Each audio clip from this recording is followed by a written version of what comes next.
Meu nome é Thiago Farina Matos, eu sou diretor jurídico e coordenador de advocacy do Instituto Oncoguia. Estamos aqui no 9º Fórum Nacional Oncoguia, é um evento tradicional, todos os anos ele ocorre, e esse ano está sendo aqui em Brasília. E por que em Brasília? Porque quando a gente fala de política pública, a grande massa crítica de construção de política pública acontece aqui.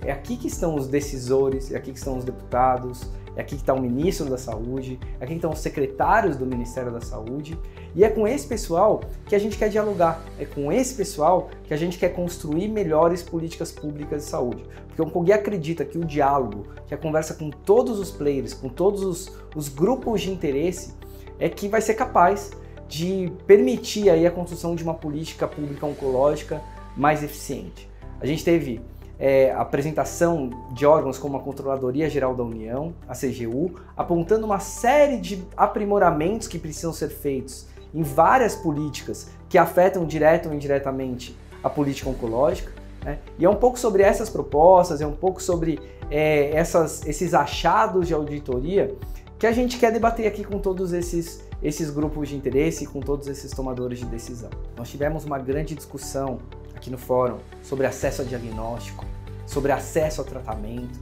os desafios para garantir que o paciente chegue a uma unidade habilitada em oncologia, tanto no SUS como na saúde suplementar, em tempo de realizar um tratamento oportuno, o mais rápido possível, para que o diagnóstico possa ser precoce e não tardio, como a gente tem visto aí ao longo dos últimos anos. A gente teve uma discussão muito interessante sobre o novo processo de atualização do rol da ANS. É um processo que foi gerado aí ao longo do último ano, tem alguns aprimoramentos importantes e também tem algumas críticas importantes que merecem aí um olhar da ANS para realmente aperfeiçoar esse modelo de incorporação de tecnologia na saúde suplementar. Uma das críticas que nós temos é a forma de submissão à tecnologia. A gente hoje tem uma janela, um prazo muito curto para submeter tecnologias. Esse prazo acaba aí no começo de maio, e se ninguém submeter uma tecnologia ou se uma nova tecnologia surge a partir do dia 5 de maio, ela só vai potencialmente entrar no rol de 2023. Então a gente pode ter um gap aí de 1.300 dias, dependendo da tecnologia, por exemplo, no caso dos antineoplásicos orais. Então há pontos que precisam ser aprimorados. Hoje a ANS, por outro lado, aprimorou alguns pontos que vinham sendo aí identificados como problemáticos, como por exemplo a possibilidade hoje de qualquer ator social, qualquer cidadão, qualquer sociedade médica, enfim, qualquer um poder submeter para a ANS a incorporação de tecnologias. Antes apenas os membros do CoSaúde é que tinham essa possibilidade, então isso foi um ponto bastante positivo. Por outro lado, a complexidade para submeter essas tecnologias ainda impede que grande parte da população possa ser protagonista nisso, porque são documentos muitas vezes muito complexos para serem produzidos, caros para serem encomendados. Então talvez a gente precise criar também algum mecanismo de alertar a ANS de que algo é importante que seja avaliado, mas não necessariamente exigir aí uma documentação muito robusta, muito complexa para a sociedade civil, especialmente, poder participar mais ativamente desse processo. A ANS também tem um ponto muito positivo, que é a transmissão ao vivo das reuniões de diretoria colegiada, o que a gente não vê na Conitec, fazendo esse paralelo entre incorporação de tecnologia no SUS e na saúde suplementar. Na ANS as reuniões são transmitidas ao vivo pela internet, na Conitec as reuniões são fechadas, nem mesmo o áudio é disponibilizado para a sociedade poder acompanhar como é que foram as discussões. Eu acho que esses dois modelos de incorporação precisam aprender uns com os outros.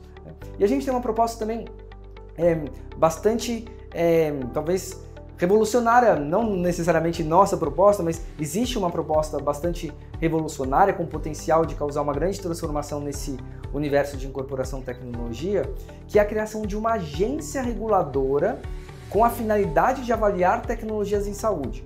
A ideia é que essa agência possa fazer um trabalho técnico que sirva tanto para a saúde pública, para o SUS, como para a saúde suplementar, para os planos de saúde.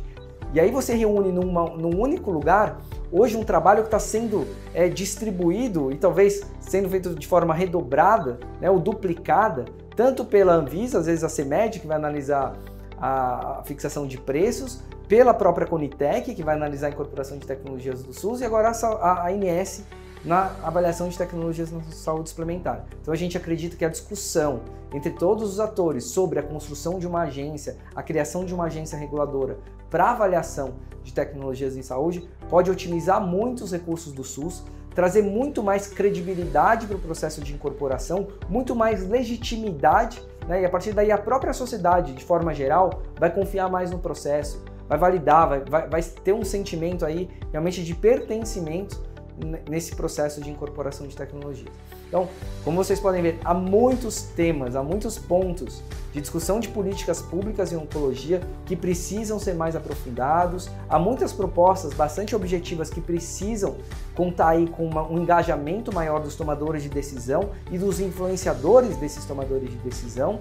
O importante é que a gente não fique parado, o importante é que a gente não se paralise achando que uma política pública ou uma norma regulamentadora, só porque é nova, ela é suficiente, porque não é.